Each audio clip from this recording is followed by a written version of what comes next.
What is up, everybody? What is up? What is up? Welcome to episode number 82 of the Super Grapple Bros podcast. Podcast about two brothers who are former WWE employees that enjoy both wrestling and video games. I am one of your hosts, Murpho, and we are without DMurph this week. It is a solo episode. We are doing, however, the predictions for WWE Fastlane 2019, and I do have DMurph's predictions in for this show, for this episode. So you will be getting both of our predictions, both from the absent champ, like the Brock Lesnar personification that he is. DMurph is sending in his predictions via satellite for this lovely WWE replica championship that we've got right back here. He is the champion, holding on to that belt right now behind me. And I'm competing for it. I'm going to see if I can actually take the championship from him going into WrestleMania. And it's all going to come down to one match really early on in the show. Also, in this week, we've got a lot of news to cover. We're going to be discussing a lot of stuff. We're going to be talking about the passing of King Kong Bundy, who this episode of the podcast is dedicated to the memory of. We're also going to be talking about Ronda Rousey's rant in her vlog, Tomasso Ciampa's neck surgery, JR leaving WWE, and the retirement of Jushin Thunder Liger, along with other things. And in gaming, Devil May Cry 5 has released. There's Apex Legends has gotten its first big patch. Respawn has gotten, not Respawn, but Anthem has gotten some more bad news regarding its whole situation and the negative reception it's received. And we've got patch updates on Fortnite as well. So, without further ado, let's go ahead and let's jump right on into it. Let's get into the WWE Fastlane 2019 predictions. Now, the first match on the show, which is on the kickoff show, we do not have predictions for because it was announced earlier today. It was Big E and Xavier Woods the New Day versus Shinsuke Rusev, or Shinsuke Nakamura and Rusev. This match was thrown on earlier today. DMurph, when he sent over his predictions, this match wasn't officially on the card. I tried to text him once the match was announced. I haven't heard back from him, so we're going to not do any predictions officially on this. If I was going to pick one, I would pick the New Day. I wouldn't be surprised if he picked the same, but those will not be part of our official predictions for the show. So I won't be including that in the predictions for the viewers over on the Discord server. If you want to join the Discord server, by the way, you can find it in the channel page on Twitch, on the show notes in the audio version, and in the video description on YouTube. You join that, you can there is a Super Grapple Bros predictions channel. You can put in your predictions and compete against fellow viewers as well as myself and DMurph. If you are the viewer with the most predictions, or if you manage to beat myself or DMurph or both of us, you will get a shout out on the review episode of the podcast. So, New Day versus Shinsuke Nakamura and Rusev. I don't know what. I'm not sure if Kofi's going to be out there. Who knows? Who knows if they may try to use this to play into the whole Kofi WWE Championship thing? But it's on the kickoff. Neither one of these teams really have a storyline with one another. I think it's just to put these guys on a card. So whatever. You could probably pick one team and whatever. New Day's the bigger thing. If Kofi's going to be in the WWE Championship match going into WrestleMania, then it stands to reason they would let the New Day get a win here. So that's why I'm unofficially picking New Day. Now, for the rest of the matches, we do have predictions both from DMurph and myself. And this first one is actually the only one where we differ. So basically, it's going to come down to this kickoff match to determine who's going to win that trophy, that championship, and be the Super Grapple Bros predictions champion going into WrestleMania. This is Rey Mysterio versus Andrade, and DMurph has Andrade. His reasoning is, and I quote, "I just feel like this feud has been I guess, designed to help establish Andrade." Now, I, on the other hand, am picking Rey Mysterio, and I do agree with DMurph that this rivalry has been established built in order to establish Andrade, to put Andrade over. However, Andrade, from what I recall, from what I know of, has actually been going over on Rey almost in every single clash they've had so far leading into this. So Rey needs a win, and I feel like they're going to have a blow-off at WrestleMania where Andrade is going to get over. So I feel like Rey's going to get his win at Fastlane, which is going to lead to a situation to whatever match those two are in, Andrade is going to get the victory. Be that a singles match, be that a multi-man for the United States Championship, be that in the Andre the Giant Memorial Battle Royal. Andrade will get the final one up between the two of them at WrestleMania, but I think Rey's going to get his win here. So that's pretty much going to decide who's going to win the predictions championship. We're going to go through the rest of them. We have the same predictions pretty much for the rest of the show. So as we get into the main card, we have the Raw Tag Team Titles match of the Revival defending against Aleister Black and Ricochet and Chad Gable and Bobby Roode. DMurph and I both have the Revival. DMurph says, and I quote, "First pay-per-view defense. Don't feel like they're going to give the titles back to Roode and Gable, nor give them to Black and Ricochet." I agree with that. I agree with them. I think the whole reason why the Revival has lost this month is just so that way they could get their win at the pay-per-view. They have had, I think they had a win over Ricochet and Roode on Raw.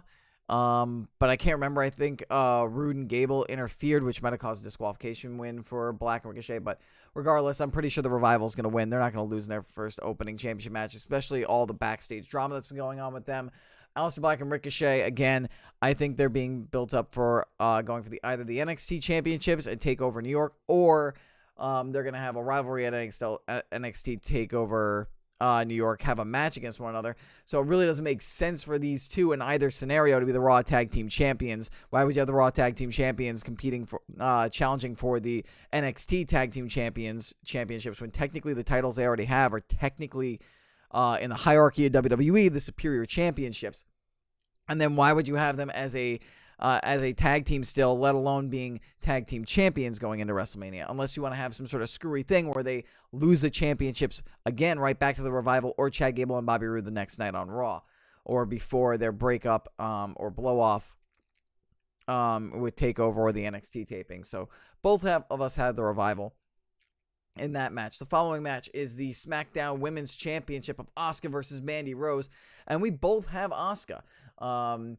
DMurph and I both agree. DMurph says, quote, "Don't see Mandy beating Asuka, and this is just filler for Asuka until Mania," which I agree. I did hear one theory. I believe it was Ross Twiddell at Cultaholic, who said that he could totally see Asuka. I can't remember if it was Ross Twiddell. It was definitely one of the Cultaholic guys, Jack the Jobber, Ross Twiddell, or Anna Pacitti. They were saying, which was really intriguing to me, what if Asuka just comes out after beating Mandy, just saying nobody's ready for Asuka, just is destroying everybody. And then is starting to ask who's ready up for Asuka. Is anybody ready for Asuka? Nobody answers. Gets to WrestleMania, and Shayna Baszler answers. Comes out. That would be pretty cool. And who knows what's going to happen with Asuka going to WrestleMania. It'd probably be better than anything else, considering the SmackDown Women's roster isn't exactly the sharpest at the moment. And Asuka's a face, so it really doesn't make sense to put her up against Naomi. They really haven't been doing anything with Carmella. She's just been hanging out with R-Truth. She's a face now.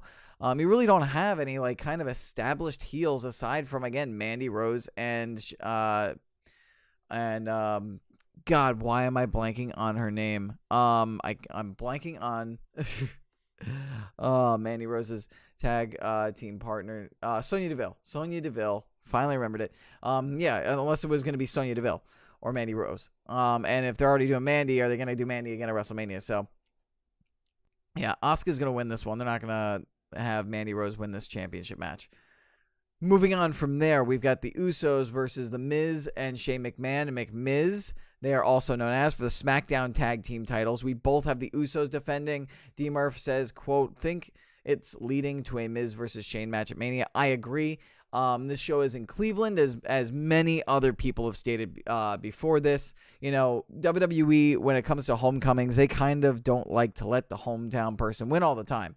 And the fact that Miz's father is going to be there, I can totally see them Shane losing his cool, and maybe Miz trying to like get sympathy with his dad on the outside, apologizing to Shane, apologizing to his dad, and Shane just beats up on Miz right in front of his father, maybe even takes a shot at Miz's father. Could be maybe even something where like Miz's father, while they're distraught in the middle of the ring, comes in to console Miz and they're both maybe trying to apologize to Shane, and maybe Shane like shoves Mr. Miz to the ground, which leads to Miz to be like, yo, what the hell? And they get into a shoving match, and like maybe Miz lays out Shane, or maybe Shane lays out Miz, or Miz lays out Shane with a skull-crushing finale for retaliation of him attacking his father. But yeah, definitely I think they're going to lose this match, and it's going to be the catalyst, combined with the presence of Miz's father, to finally get this rivalry to be an actual rivalry and for the team to break up. Next up is the Shield versus Baron Corbin, Drew McIntyre, and Bobby Lashley. I was leaning towards Baron Corbin, Drew McIntyre, and Bobby Lashley, but I eventually decided to go with the Shield, which is what DMurph went with as well. DMurph says, and quote, don't think the Shield goes down in their possibly final match together. Might also set up for Roman versus Dean at Mania. Hopefully we've seen Dean versus Seth, we've seen Roman versus Seth, but we've never seen Roman versus Dean. Let's do this before I'm gone kind of thing. Yeah, I kind of agree. Like, I was on the fence because part of me is like, it seems like they're going to do Dean versus Roman, because otherwise, what do you do with Dean? What do you do with Roman at WrestleMania? The question is this going to be two friends where like Dean's like, I want to face you in my final match with WWE? Is it going to be a heel Dean where this whole siding with the Shield was a fake out?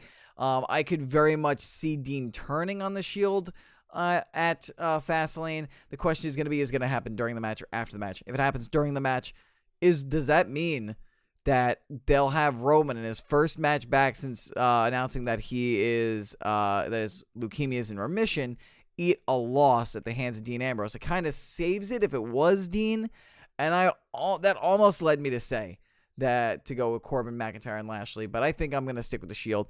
You know, the loss also doesn't reflect well on Seth, whether or not he's going to take the pinfall, and Seth's got to go ahead and face Brock Lesnar next. So a loss I don't think looks good for Roman. Definitely doesn't look for Seth. I don't know if it looks good from a PR perspective for WWE.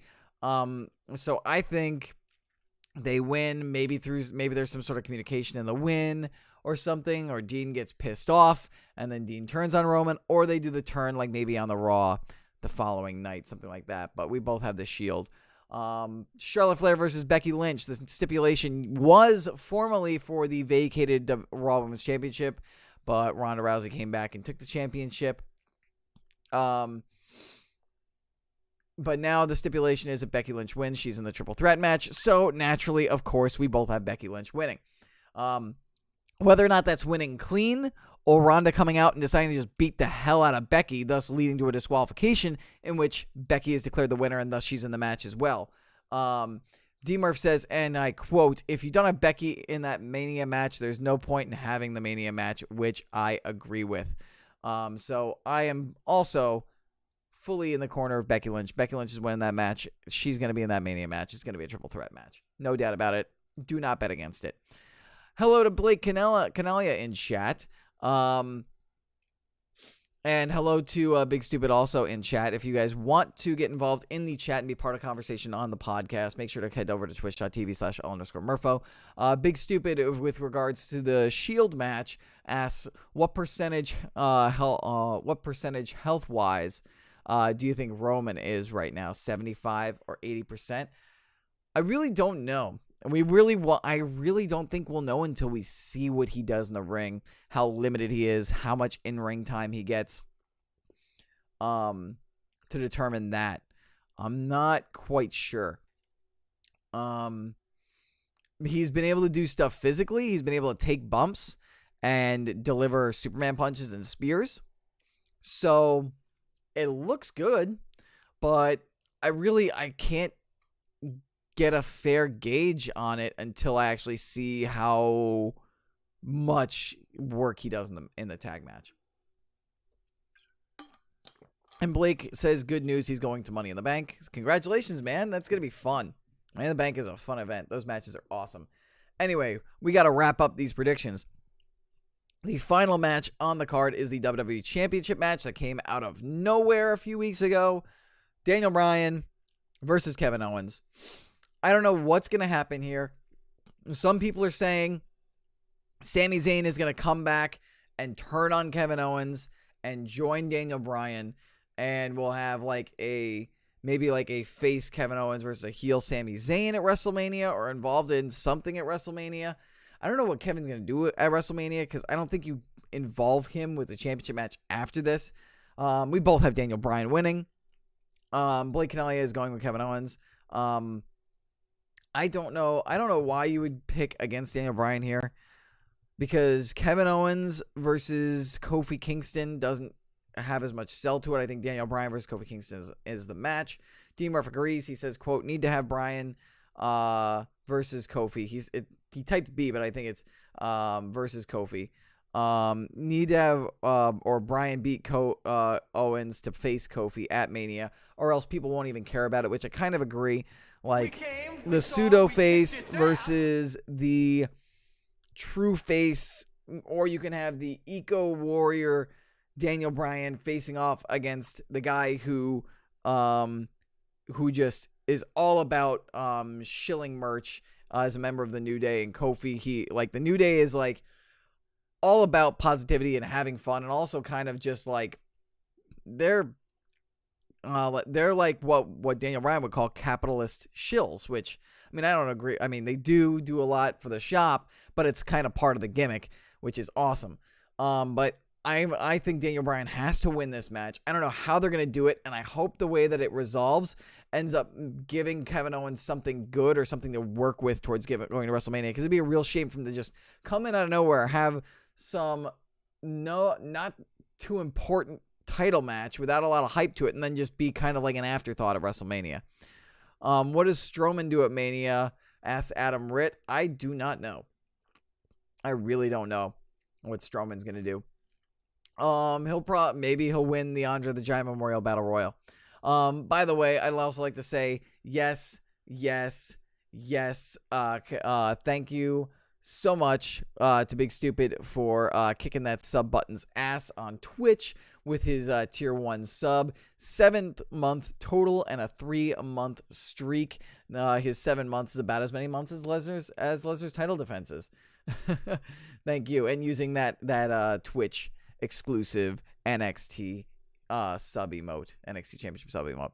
So that's pretty much it for the predictions for Fastlane. Again, we have basically the same exact predictions except for the second kickoff match. We did not do predictions for the first kickoff match, again, because it came in earlier today. I haven't heard from DMurph yet on what his predictions are, so I'm going to leave that as unofficial. And again, if you want to get involved in the predictions game, head to the Discord server. Again, channel page on Twitch, show notes on audio, and video description on YouTube, and you can get involved in the viewer predictions and compete against us. In order to know what you're competing against, we do not have a pick for official pick for New Day versus Rusev, but I unofficially think the New Day are going to win. As we get into our official picks, DMurph has Andrade while I have Rey Mysterio. That's the only match we differ on. So once the kickoff's over, you guys will know who wins the championship for predictions between the two of us, and who will be the champion going into WrestleMania. We both have the Revival in their tag title match against Aleister Black and Ricochet and Chad Gable and Bobby Roode. We both have Asuka over Mandy Rhodes in the Rose in the SmackDown Women's title match. We both have Boston Dog Connection versus Nia Jax and Tamina in the Women's Tag title match. We both have the Usos versus McMiz in the SmackDown Tag title match. We both have the Shield over Corbin, McIntyre, and Lashley. We both have Becky Lynch over Charlotte Flair. And we both have Daniel Bryan over Kevin Owens. So that's everything from WWE Fastlane. Adam Ray, what if Ronda caused a double DQ and no contest? She might, but I'm thinking if she's going to attack anybody first, she'll hit. I think it'll go towards whoever she attacks first will win. So I think she'll just attack Becky, and Becky will win by disqualification if that happens. So, yeah. If it's a no contest, we'll see what happens. I think there will be something to where Stephanie McMahon seems to be becoming a defender for Becky Lynch, so I have a belief that Becky will get inserted anyway. Becky's getting into that match. There's no way they're not putting... If they want to completely ruin this rivalry, which has been kind of losing a lot of steam the last few weeks, not because of Becky, then they want to have Becky in the match.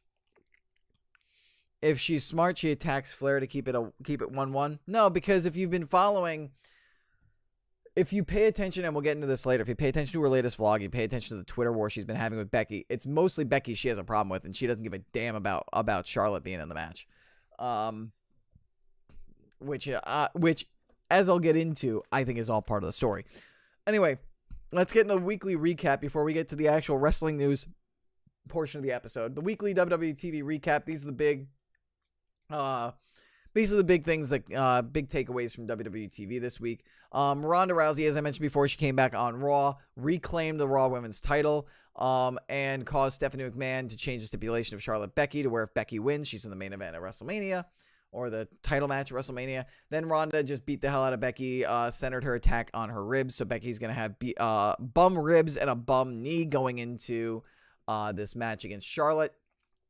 And so really trying to really build up the underdog stuff.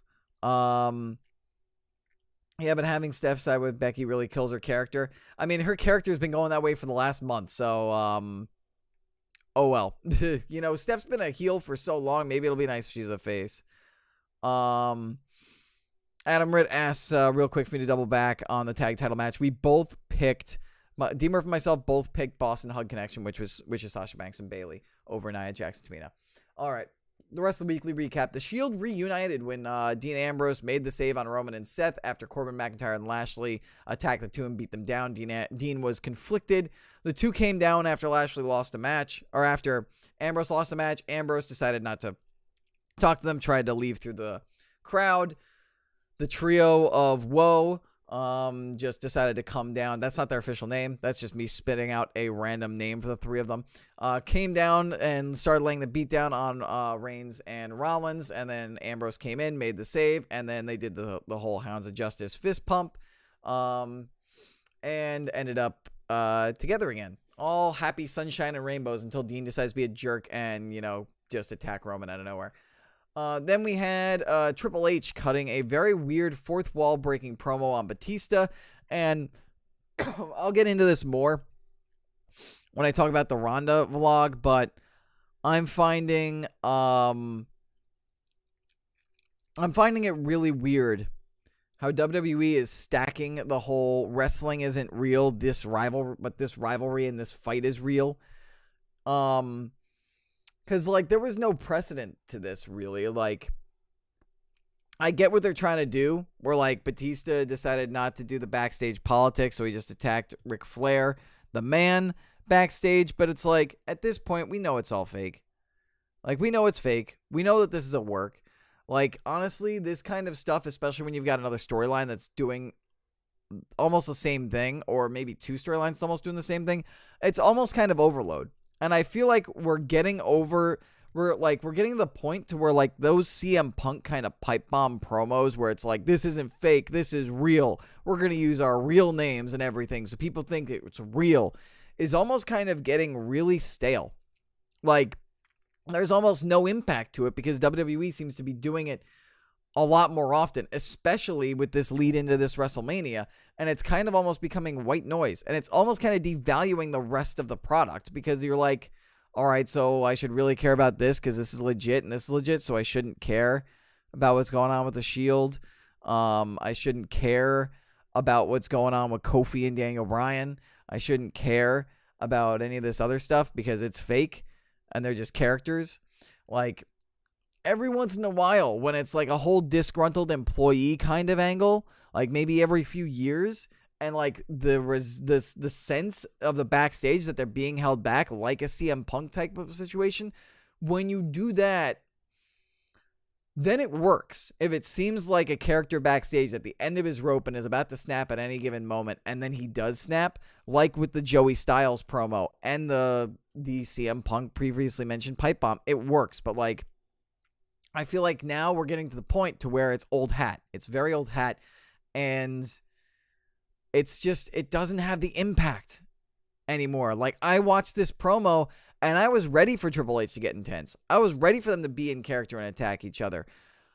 But, once he started saying this was about Richard Fleur and this is me talking to you about the character, I almost kind of rolled my eyes. I saw what they were trying to do. I understand that they're trying to do the whole, again, like I said, Batista never got the match he wanted against Triple H, so he's just going to attack people until he gets the match. But it's like, okay, so we're going to have Batista attack people to get a fake match with somebody he wanted to get, which is going to be a real fight, but it's going to be a fake match trying to play up a real fight because they couldn't have the fake match. And I don't know. Again, it's too much. And Big Stupid says, like, right, like if Roman had come out and called Ambrose by his real name, called him John Moxley, and said, told him to stay and join, that would have been real. Yeah, exactly. It's like, it really depends on how they would have played that. But if it was like, come back and join the Shield, John, we're brothers, John. It's like, they were established the Shield as those three characters, not so much the real people. Like, I feel like the blurring of the lines is getting to be just a little too much. They're doing it too often. They're going to that well a little too much, and it doesn't have the impact that it used to have, at least for me. Off the soapbox, which I will probably be getting back onto once we get into the full news. Other stuff, Samoa Joe is your new U.S. champion. He won an open challenge match, R-Truth, trying to be just like John Cena because he is a John Cena fan. Did an open challenge for the U.S. title. Mysterio, Andrade, and Samoa Joe all answered, so it ended up being a fatal four-way match in which Samoa Joe won by pinning Andrade. Mysterio got hit Andrade with I believe it was a 619. Joe senton to the two of them while Mysterio was trying to pin Andrade. Uranage Andrade and pin him and won the title. So I'm sure we're going to see like R-Truth want to get some sort of rematch, and Joe will be like, okay, fine. You might not have the rematch clause after all, but I'll destroy you. And then Joe's just going to destroy him. And we now know what John Cena is going to do at WrestleMania, which John Cena should not win the U.S. title, I don't think, because he's not around that much anymore. But God, Samoa Joe versus John Cena is going to be a hell of a match. That's going to be an amazing match. That elevates the U.S. title. I think Joe having that title immediately just elevated the title. It's so much. Like, you thought that when it was with Shinsuke, it was going to do something. When it was you thought like Jeff Hardy was going to do something with it. It really didn't go anywhere. When Knox won it, it didn't really go anywhere. When Rusev won it, he lost it so quick it couldn't go anywhere. It was with R-Truth, and you're like, okay, well, okay, sure, yeah. But now Joe's won it, and it was here, and now it's all the way up here. And I am excited to see this whole John Cena coming to defend the honor of R-Truth, the John Cena fan, and challenge Samoa Joe for the United States Championship at WrestleMania. And then the final bit of things, bit of news that came out of TV this week was that SNL's Weekend Update hosts Mike Chi and Colin Jost appeared as guests on Raw, which was really kind of awkward. And were announced to be quote-unquote special guest correspondents for WrestleMania 35. So I'm guessing they'll be doing like backstage segments with people during WrestleMania. Maybe they'll be doing stuff on the kickoff show. I don't know. It's weird, but it's WWE. It's in New York. SNL is filmed in New York. So I guess it's a way to try and get celebrity on WrestleMania, which is nothing new. All right. So with all of that, that's basically the TV update. Based on what happened on WWE TV this week. Don't worry, I'm not going to forget about that. He's in my news. He's in my news story. He's my third news story today. I'm getting to it because that technically didn't have to happen on TV. As we get into the wrestling news, the top story today that I want to talk about is the passing of King Kong Bundy. King Kong Bundy was a important member of the WWE roster in the mid to late 80s during the rock and wrestling era, the Hogan era, as you might say. He actually faced Hulk Hogan in a cage match in the main event of WrestleMania 2 for the WWE, then WWF Championship. He unfortunately passed away earlier this week at the age of 63. Some places are reporting that he passed away at the age of 61, but I was seeing the New York Times, the Washington Post reporting 63, and no offense to some of the sheets, but I trust when it comes to factual stuff like that, I tend to trust the Times and the Post a little bit more, so I decided to go with that. If it's incorrect, then just know there were conflicting reports that he was 61 years old. The news was announced, however, via David Harrow, who is a promoter and longtime friend of Buddy's, King Kong Bundy's, on Twitter. And his tweet says, quote, "Today we lost..." Wow. Sorry, my throat's getting a little dry. It kind of closed up on me right there. We'll start again. "Today we lost a legend of a performer and someone that I considered family. At Real KK Bundy, rest in peace, my friend. Thank you for believing in me. Hashtag King Kong Bundy." King Kong Bundy's death was later confirmed by his sister, and unfortunately, no further details have been disclosed regarding the cause of death. So, rest in peace to a true legend. I'm not sure if King Kong Bundy's in the Hall of Fame. If he isn't, he should be. He main evented at WrestleMania. So, rest in peace. And I want to say, before I move on to the next story, hello to Cam in chat on Twitch. Next story. Now, this might get people a little heated, but I kind of find it funny as hell. Ronda Rousey calls wrestling fake on her vlog on her YouTube channel. So a lot of people were not happy with the fact that Ronda was breaking kayfabe and breaking the fourth wall last week in her Twitter exchange with Becky Lynch. Despite my rant on the Triple H thing about it being too much, it works a little better here with Ronda because a lot of people see her as an outsider.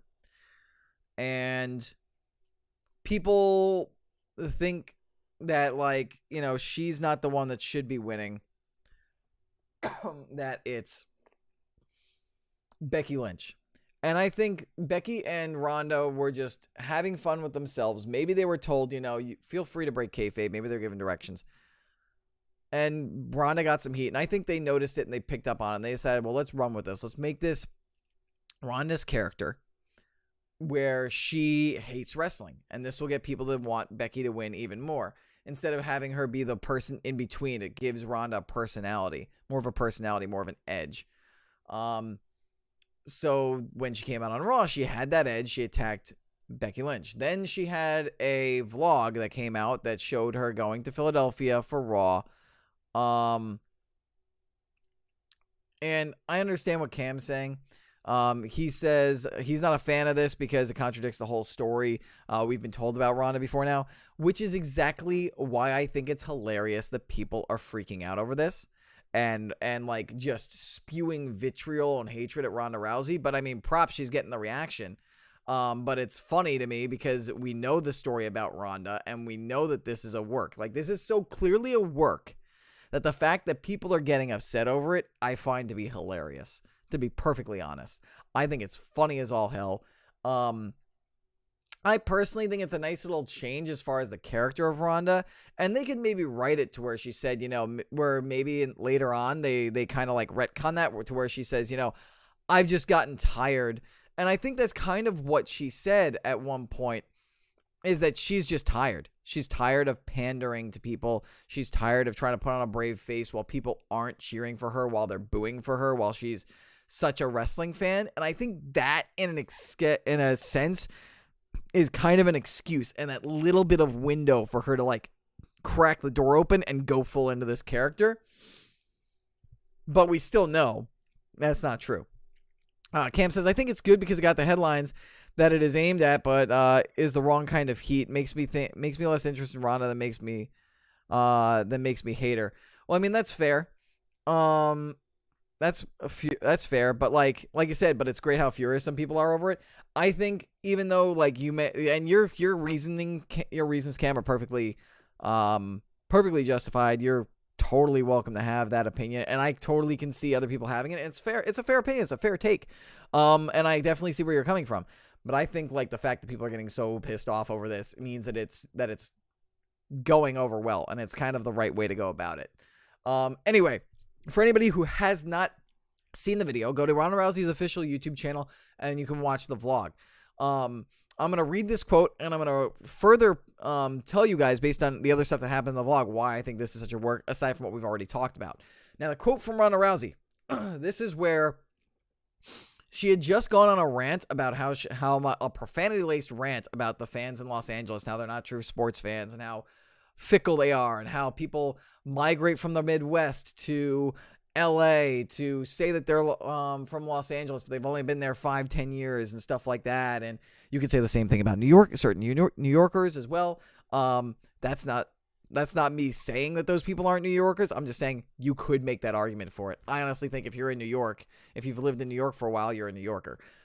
But that's besides the point. I'm going on a tangent. Anyway, she goes on that rant about the crowd in Los Angeles, referring to how they booed her in her Survivor Series match against Charlotte, which she said her and Charlotte had a hell of a match. And then she was talking about how she was sick of it and sick of that, which led into this, where one of her people, who was the camera person, asked her the question about the promo that she cut during the day. And this is where she goes into full worked shoot mode. And she says, "It wasn't a promo. They gave me other things to say. I didn't bleeping say it. It's not a bleeping promo. It's not an act. I'm not going out there and doing their bleeping acting anymore. They can say it's part of the act to try and save face to everybody else, but it's not an act. I'm going out there, I'm doing whatever the hell I want, and they can explain it away however they want.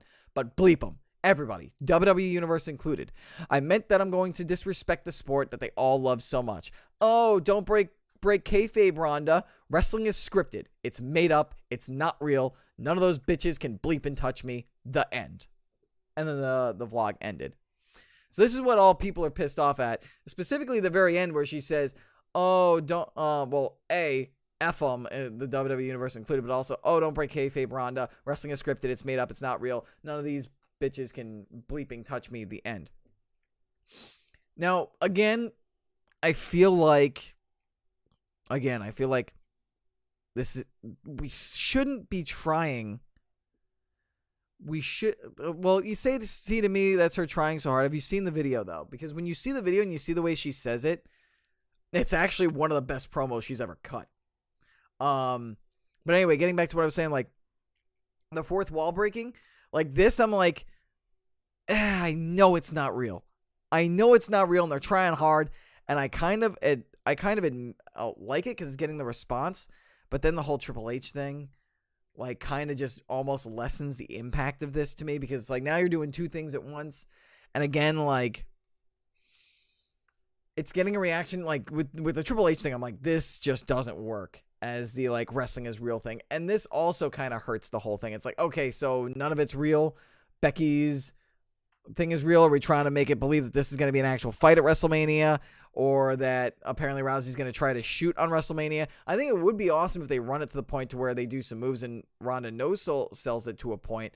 But then at the same time, isn't that hurting the business, hurting what things do? So like, from the standpoint of that, like, I understand that, like, you know, it's kind of weird, and I don't really know what it means for the business and like where things are going as far as fourth wall breaks. Because like, as much as previous storylines have sometimes, you know, have broken the fourth wall, none of them have gone out and flat out, you know, said all the time, like, just straight up, like, you know, this is scripted. I'm going into business for myself. This is fake, but I'm going to make it not fake. And we've got two matches that are kind of doing that. But on the flip side, and the reason why I kind of like this, is the fact that it's working and that it's getting a reaction. I think it's hilarious that people are letting it get a reaction, especially if you watch the rest of the vlog. Because she has this freak out moment, but if you watch the rest of the vlog, she's cheery and chipper the whole time. When she gets to Philly, she's talking nice to all the fans. She's being really nice to all the fans. She's being happy, bubbly. It doesn't feel like an act. It feels very natural. She seems like she's having a good time doing all of her stuff backstage. She's hanging out with Natty. And then after the fact, when they're leaving, she insults some of the fans that she's leaving, but like, they're laughing about it, almost as if like, and you almost hear, I think you can hear Ronda say something like this when they're trying to when they cut away to it, where she's like, you know, being the bad guy is fun. And I don't think that's her trying to be like a complete jerk. That's just them, I think, screwing around and just playing into the storyline and just like expanding the kayfabe and the story outside the arena. And then like after that, next thing you know, they're in Gino's getting cheesesteaks with Natty. Like, do you really think Natty, with the wrestling pedigree, the family that she is with, would want to go near and hang out with Ronda after the things that she said, that she was claiming to say? Or like, do you think Natty would even be friends with Ronda after what she said here? You didn't think like Natty didn't even get involved or say anything? Did she? Because I haven't seen anything. If she has, please let me know, because I'd be interested to see if that brings things up. But it's like, it's interesting. And like Ronda even like claims that like what she did to Becky in the I think she was saying it like, I don't know if it was on the vlog or on Twitter, saying that she went into business for herself and everything that she did to Becky with the punches to the ribs were real, which if you watch back, they're not. They're, standard wrestling punches. But like, again, like I'm very torn about this. I'm very excited about it because I think it's hilarious that it's getting reaction out of people, that people are freaking out about it. And I think it's making Ronda more interesting, and it's kind of giving this rivalry some more steam, some more vitriol between Becky and Ronda that can hopefully rebuild this match some more. Though I do think the whole wrestling is scripted, it's made up, it's not real thing kind of hurts a little bit. But we'll see. I'm willing to be open and see where this goes and see how they take it from here. And for another thing that why people should believe 100% that this is a work, which it is I don't know if you guys have heard, but I have heard through like wrestling sheets and rumors and stuff, and I'm not 100% sure if this is true because I can't remember where I saw it. But if it is true, do you know who's working on Ronda's promos now? And helping her with her character. Well, definitely helping write her segments and write her promos. Paul Heyman. How much you want to bet Paul Heyman told her that this is the kind of stuff that she needs to do and this is where her character's going to go, and told her she could do something like this to help get heat? Or even like the week before with the Twitter war. Who thinks that might have been a Paul Heyman idea? Just might not be true, but like, this is a kind of Heyman-esque kind of thing, kind of Heyman-esque storyline. This is the kind of stuff that Heyman had guys who were coming from disgruntled people from WCW saying about WCW when they came to ECW. So I just think it's, in summation, I just think it's hilarious that people think this is real and are throwing horrible vitriol at Ronda Rousey when it's clearly a work, an entertaining work, and it could be perceived as not a work and as a shoot, but like, it's still a work. And, I think it's entertaining, and I think people are I think people's reactions are way out of proportion on it. Big Stupid in the chat says, what I'm interested to see after her speech is, assuming Becky wins, does she get the disarmor put on her, and does Rousey no-sell it or not? That's the thing. Does Ronda no-sell it? And if she does Becky unveil a new finisher? Or does Becky put her in the disarmor and like upgrades it to a certain degree to where it actually hurts Rousey, and Rousey ends up having to sell it? So yeah, that's going to be very interesting. That's what I said. Like, at least it's made things interesting, and it's going to be interesting to see like how they try to tiptoe around this fourth wall breaking here. Again, like I said, like I don't know if the fourth wall breaking is working as much as it used to. And again, like I'm feeling that fourth wall break fatigue, especially in the Triple H storyline after they've been doing this with the Rousey storyline. And I'm kind of feeling with the Rousey storyline, but I'm also with Rousey because it's getting such a reaction from people. And it's like bleeding into Rousey's vlog and into Rousey and Lynch's Twitter, and isn't just happening in a ring and on a promo. I feel like it's a little more intriguing than the whole Triple H thing. So I'm willing to give this a little more rope. I'm still willing to give the Triple H Batista rope thing, but this last promo was kind of, by him, was kind of, It makes me think that maybe we need WWE after WrestleMania needs to get away from the whole like fourth wall breaking kind of thing with their storylines. All right, so the next news story I've got is about Tomasso Ciampa. As Big Stupid said earlier on in the chat, if I'm looking for it, I believe it was R.I.P. Ciampa and Goldie. Nobody was able to defeat Ciampa for Goldie, but Ciampa has been separated from Goldie. He has been forced to vacate the NXT Championship. And that is because Tomasso Ciampa needs to have surgery on his neck and will miss TakeOver New York.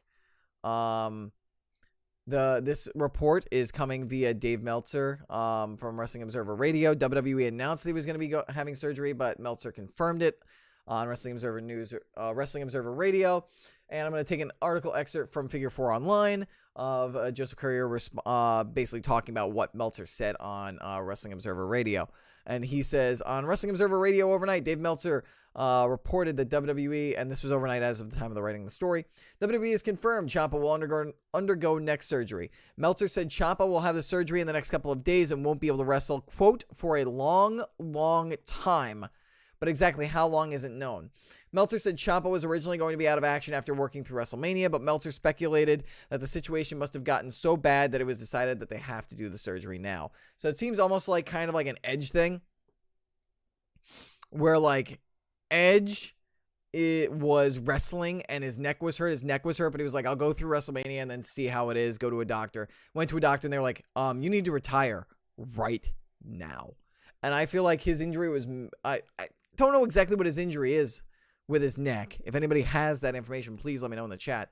But it seems like it was a situation similar to that where he wanted to work through it, but the doctors looked and they're like, no, it's really bad. Like maybe it was like, if you try to go through WrestleMania, you'll have to retire.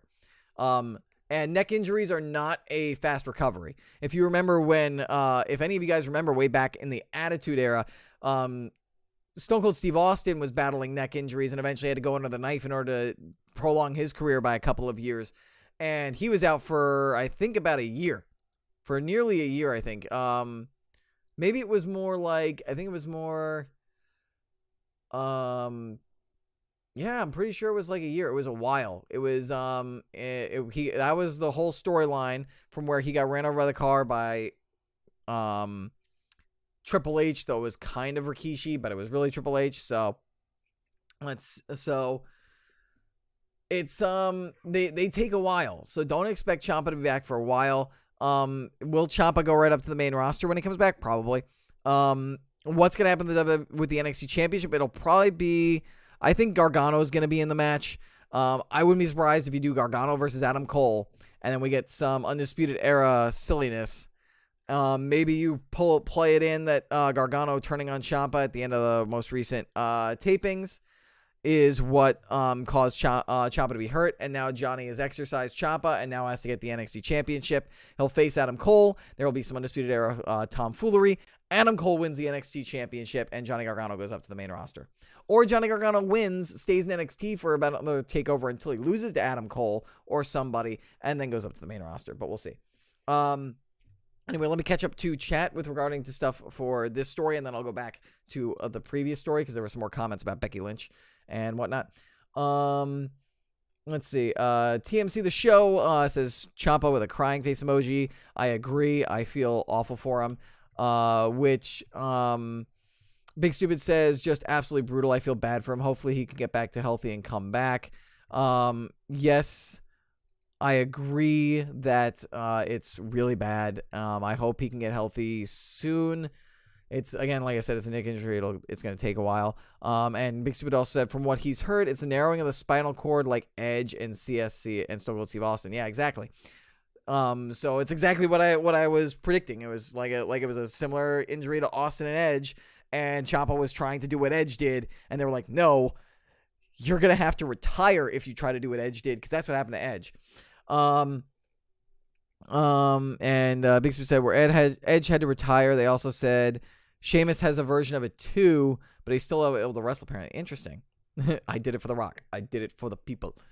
All right, going back to some older ones on the fourth wall breaking and the Becky stuff. Cam says, I think it's overall bad because I think it will potentially make it harder for new fans to get invested at the time. Most people get invested at the time most new people start watching. I agree. I can see that because, you know, it's like wrestling isn't real kind of thing, but you're trying to like entice new people to, you know, agree that wrestling is real. So yeah, I can definitely see that, man. I can see where you're coming from. Hopefully it doesn't do that. And basically asks, do you think this was the route they wanted with Rousey, or is the fact that Becky was a shooting star they had to change and go a different direction? I think they had to change and go a different direction. I don't know what they were going to do, because I think they knew they were going to do Rousey versus Becky from Survivor Series. So I don't know what their plan was before that. But definitely this was the plan once Survivor Series happened and Becky had that run-in. How they were going to go about it with Ronda is another question entirely. But I don't know, because that was so long ago. I really can't speculate to what they were going to do with Ronda. And then TMC The Show says, see, I feel like the Triple H thing is old school fourth wall break. Remember him going to Orton's house? I guess so. I mean, you could kind of see it as that, but what bothered me was that, like, it pissed off the not the character, but the man. But again, we'll see what happens. Like, and that was another thing that entered my mind when I was seeing that promo. I was like, maybe they're not trying to go full fourth wall break and they're doing more of the whole, like, Orton Triple H thing, which was an awesome build. The match wasn't too great. Wasn't as good as it could have been, but it was an awesome build. So that's why I'm kind of like, didn't do anything for me this week. Maybe if they go more along that lines where it's more, but like, I feel like this one was kind of more of a, like, they try to take things a little further with the fourth wall breaking than with Orton. But maybe if they scale it back, we'll see. But I definitely see where you're coming from, TMC. I also want to say yes. Thank you to YT_Nick_Gure for the follow as well over on Twitch. And let's go ahead and let's keep rolling on with the news. We got to start moving things along quickly here. The latest story is that Jim Ross is going to be ending his tenure with WWE.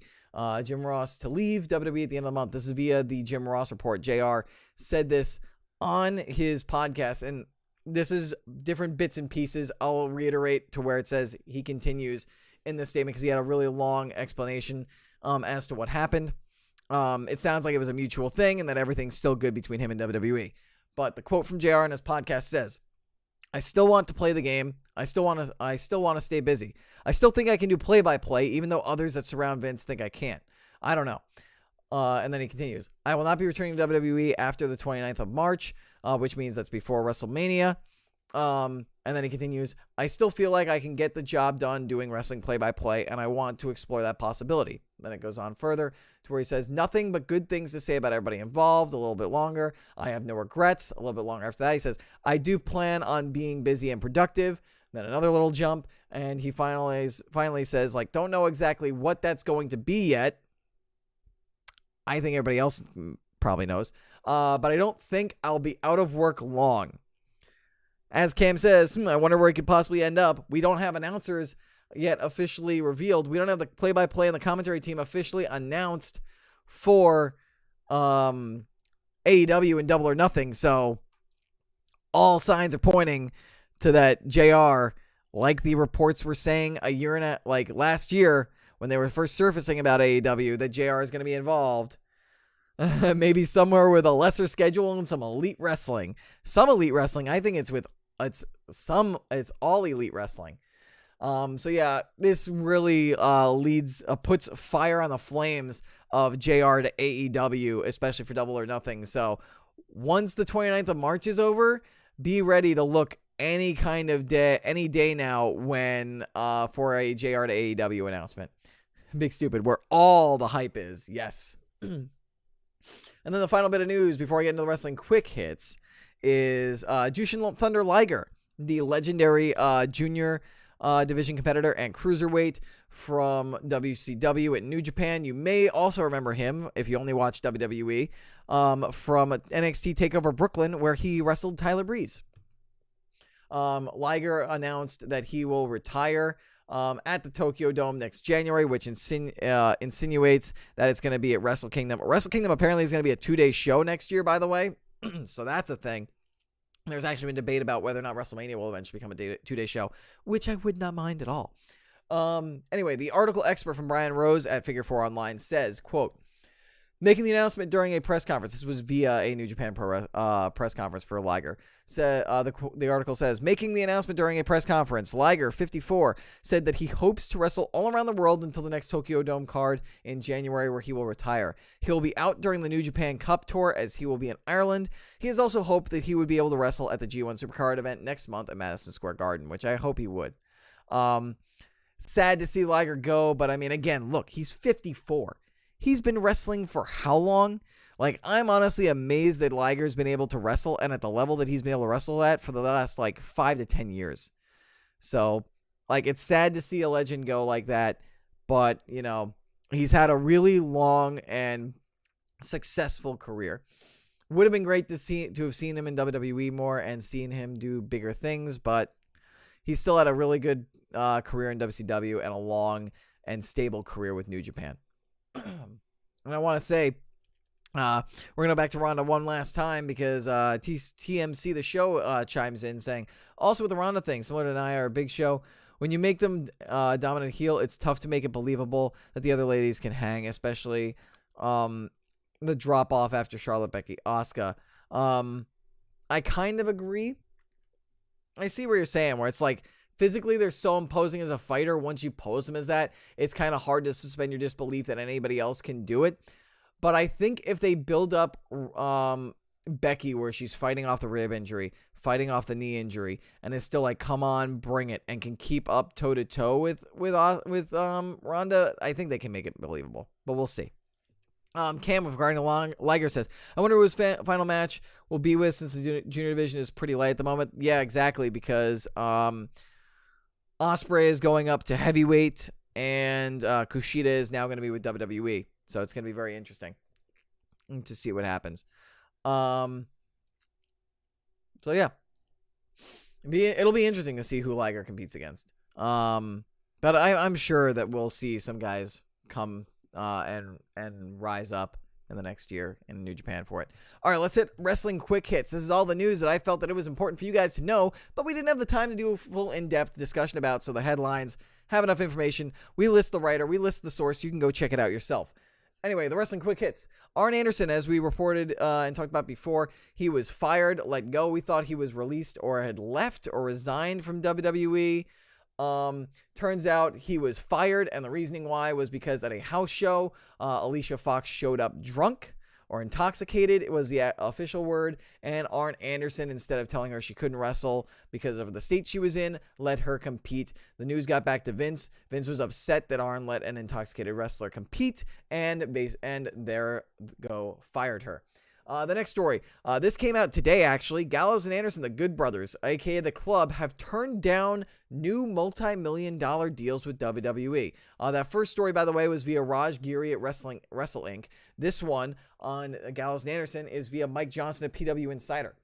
So it looks like Gallows and Anderson may not be returning to WWE when their deals expire. Whether they go to New Japan or All Elite or ROH is yet to be determined, but we will see what happens. Maybe they get an even bigger offer from WWE and sign that, but who knows, given the fact that you haven't been getting a lot of time and attention. Also, speaking of AEW and Double or Nothing, Ace Romero has been added to the Over the Budget Battle Royal. That is via the Nightmare Family's latest Road to Double or Nothing episode on YouTube. Also, AEW has revealed their second show, Fight for the Fallen, will take place on July 13th, 2019 at Daly's Place Amphitheater in Jacksonville, Florida. And that was via Being the Elite, the latest Being the Elite episode on YouTube.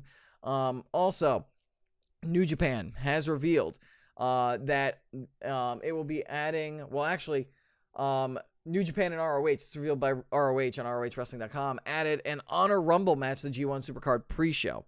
Also, Tori Wilson was added to the WWE Hall of Fame class of 2019, joining the Honky Tonk Man and DX. And man, is this Hall of Fame class shaping up to be a great one.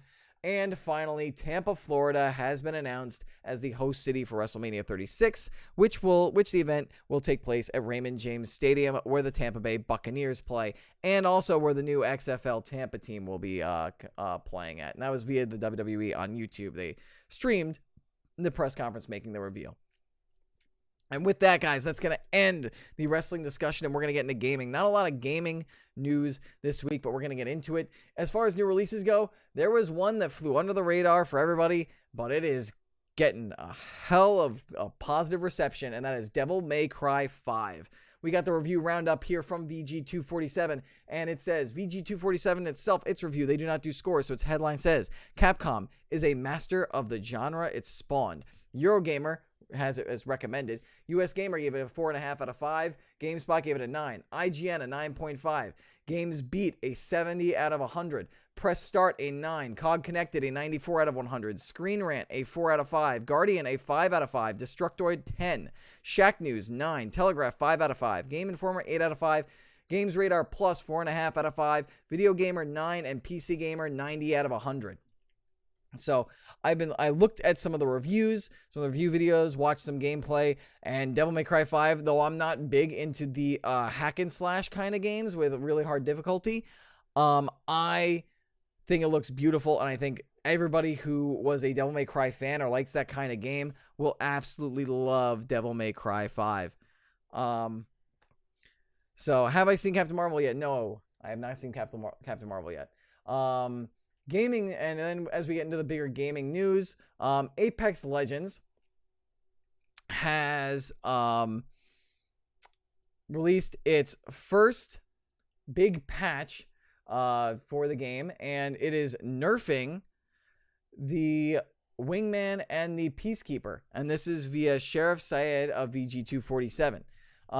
For details on the nerf and everything, here is the article excerpt from VG247, and quote, First, Respawn has reduced the spawn rate of both the Wingman hand cannon and the Peacekeeper shotgun across all zones. Conversely, energy weapon and energy ammo availability has been increased. As for balance, the developer felt that the Wingman with a skull piercer is currently too strong. Today's update reduced the headshot multiplier from 2.5 to 2 2/4 when skull piercer is equipped. The Wingman's rate of fire has also dropped from 2.6 to 3.1. The Wingman's hipfire accuracy has also been decreased too, thanks to a wider hipfire spread and a decrease to the rate at which the spread starts to settle. The Peacekeeper with a shotgun bolt has seen nerfs across all levels of the attachment. Level 1 rechamber rate has dropped from 7.5% to 10%, with 13% instead of 20% for level 2, and 16% from 25% at level 3. This, in practice, should increase the delay between shots when using a Peacekeeper with shotgun bolts. The developer has also explained its philosophy when it comes to game balance in Apex Legends. Respawn likes to thoroughly test out balance changes internally before they're rolled out for everyone, except when things are truly broken. The developer doesn't prefer to release balance changes as frequently as other games do. The reason being that it wants to give players time to learn and master the various aspects of the meta without having to worry about sudden changes every time they log in. As for other underpowered weapons like the Mozambique and P2020 pistols, Respawn explained that some weapons are intended to be weak to urge players to upgrade their arsenal. This also goes for some other weapons, those designed to only be effective when fully upgraded. So, thank you guys, thank you guys. I want to say that Respawn, I don't know where my mind went with thank you guys. I guess I'll just say thank you to Big Stupid. But basically what this means is that Respawn is, I kind of want to say thank you to Respawn, actually, for the way that they're approaching patches and nerfs. Like the Wingman and the Peacekeeper, I love my Peacekeeper. If you watch me play Apex Legends, you know how much I love the Peacekeeper. Gotten some crucial wins and kills with the Peacekeeper. The Wingman I was never great with, but it can be devastating. And I like how they attack this. They didn't completely nerf it. They only slightly changed it to be a little less OP and then reduced the amount of times you'll see it, which I think is a healthy change. And I like the fact that they're not just knee-jerk quick fixing things. They're acknowledging the issues, taking some time to work it to see how it goes, and then they're basically going and tweaking things slightly and then releasing it. And now they'll see how that does. Respawn also revealed hero changes that are coming to Apex Legends Season 1. This is also by Sheriff Syed of VG247. Hero hitbox reductions is one change. It's coming to Caustic, Pathfinder, and Gibraltar. This is from Respawn. They said, we're better sizing hitboxes to character gear and model for these characters. These adjustments have a major impact on the game. We want to make sure there aren't any major bugs, so we didn't want to rush them out. If these adjustments prove to be insufficient, we'll consider additional adjustments during Season 1. There are also going to be hero balance changes for Caustic. His traps, they reduce the cooldown from 25 seconds to 30 seconds. They increase the radius and proximity radius by about 10%. They removed a 1-second delay on smoke dealing damage to players. For Pathfinder, Insider Knowledge, they increased the number of beacons in the world from 12 to 12 from 10. So that way Pathfinder hopefully is a little more playable. For care packages for Lifeline, they removed a slight chance that level 4 armor and helmets will drop, which makes me a very sad panda. I kind of like that you could get the legendary stuff from Lifeline. And for Wraith, Into the Void, the cooldown was increased from 20 to 25 seconds. That's kind of fair. And for Bangalore's Double Time, they've reduced the movement speed bonus to 30 from 40, which is also kind of fair. So, just updates coming that are existing and coming to Apex Legends. I think this is very good. I think it leads to better longevity and good health for the game going forward and going into Season 1. From good news to bad news, we got more bad news coming for Anthem. EA has acknowledged that Anthem is crashing players' PS4 consoles, which reports have been coming out on. So this is via an EA help post on their Twitter account. The tweet says, "We're aware of a crashing issue some of you have been reporting for #AnthemGame. We're investigating and ask that you share your crash data reports when prompted. If you have, we'll be reaching out to gather info. If not, please reply to this thread on AHQ with a link to the thread." So, yikes, the fact that PS4 consoles are crashing because of Anthem, and EA is aware of it now and acknowledging that it's happening. Considering the negative response for it, that's not good. And speaking of the negative response, also, Sheriff Syed of VG247 has reported that Anthem is now officially BioWare's lowest rated game ever. It is rated lower than Mass Effect Andromeda, and the article excerpt says, "It was already looking grim for BioWare and EA, but the overall Metacritic and OpenCritic averages have now confirmed what many suspected. Anthem is now the lowest rated game ever developed by BioWare. As you may remember, before Anthem, Mass Effect Andromeda held that spot. Anthem has an average rating of 65 on Metacritic at the highest, and a slightly lower 61 on OpenCritic. By comparison, Mass Effect Andromeda holds a 76 rating on Metacritic at the highest, and 72 on OpenCritic. Mass Effect Andromeda does have more reviews than Anthem, but given the average scores for BioWare's loot shooters so far, it takes several incredibly positive reviews to register an upward swing." It's a real shame because all this negative news about Anthem, I really wanted Anthem to be a success. I really wanted Anthem to do well.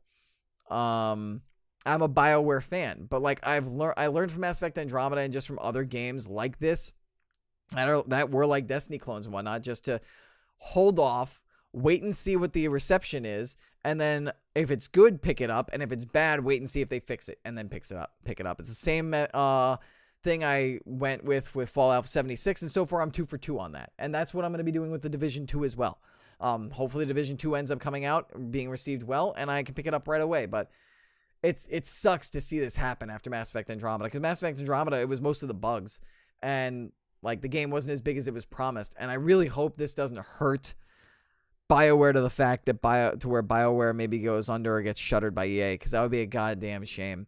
It was one of my favorite developers, especially when I was growing up with Knights of the Old Republic and the Mass Effect series and Dragon Age. And I really hope that this next Dragon Age game they're hopefully going to be revealing at EA Play this year ends up killing it and is great, and hopefully turns things around for the company.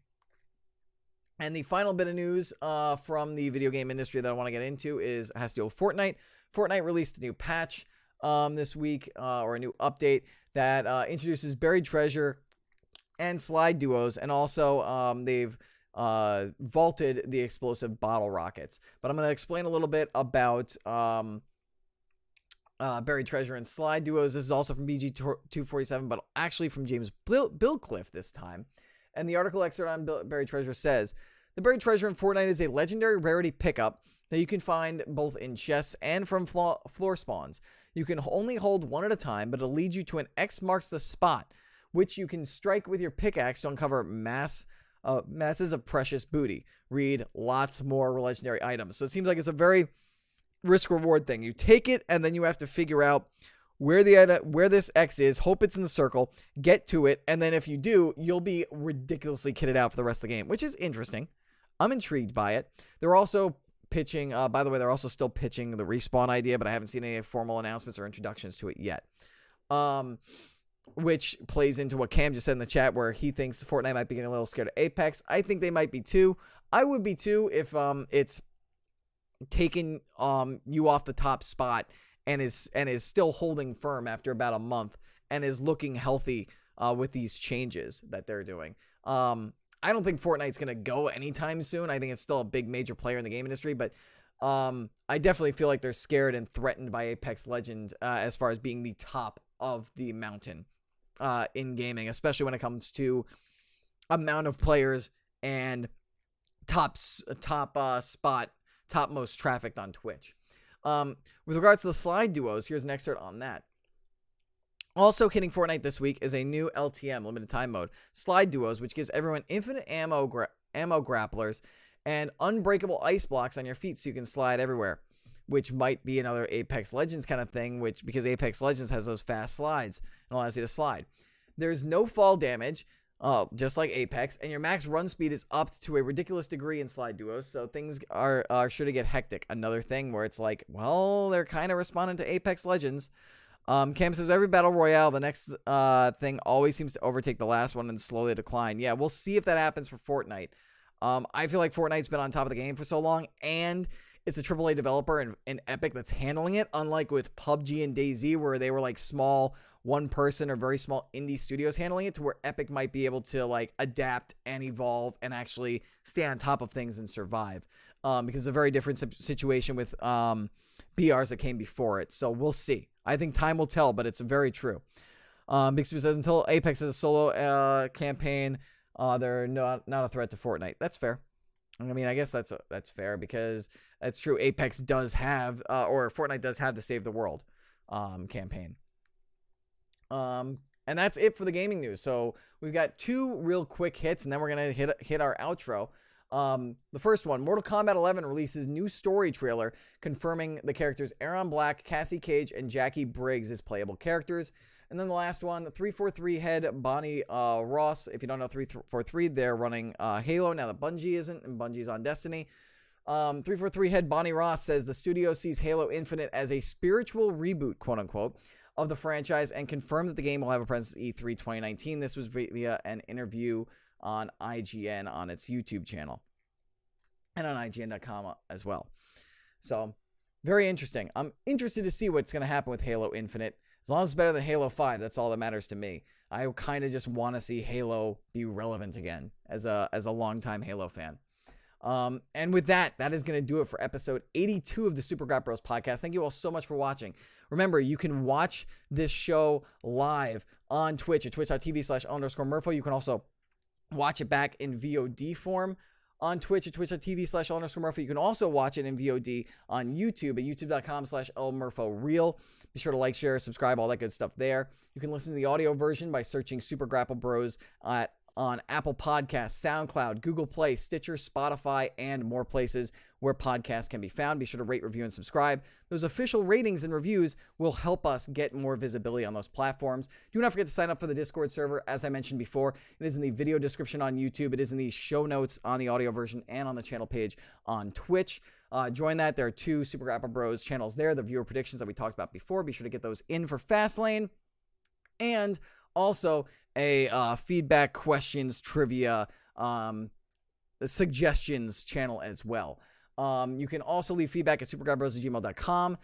You can also find out when we go live, as well as far as updates regularly every week, to let you guys know like what time and what the outlook is for the episode every single weekend by doing Discord. And you can also follow myself at L_Murpho and DMurph at DMurph_42 for announcements when we go live, and then just random tweets of varying levels of entertainment on Twitter. Whether or not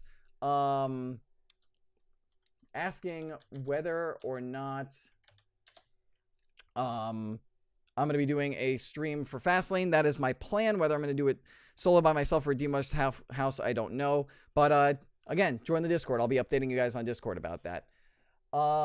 And now we end the show with the kayfabe news headline of the episode, and that is a tribute to The Undertaker's legendary career and adorable kitty cat gifs. Daw. All right, guys, that's going to do it for episode 82 of the Super Grapple Bros podcast. Thank you all so much for watching. Take care. Peace. Deuces the deucey deuce. We'll catch y'all later. Bye-bye now. Bye. Bye-bye. Bye. Bye. Shut up and sit down.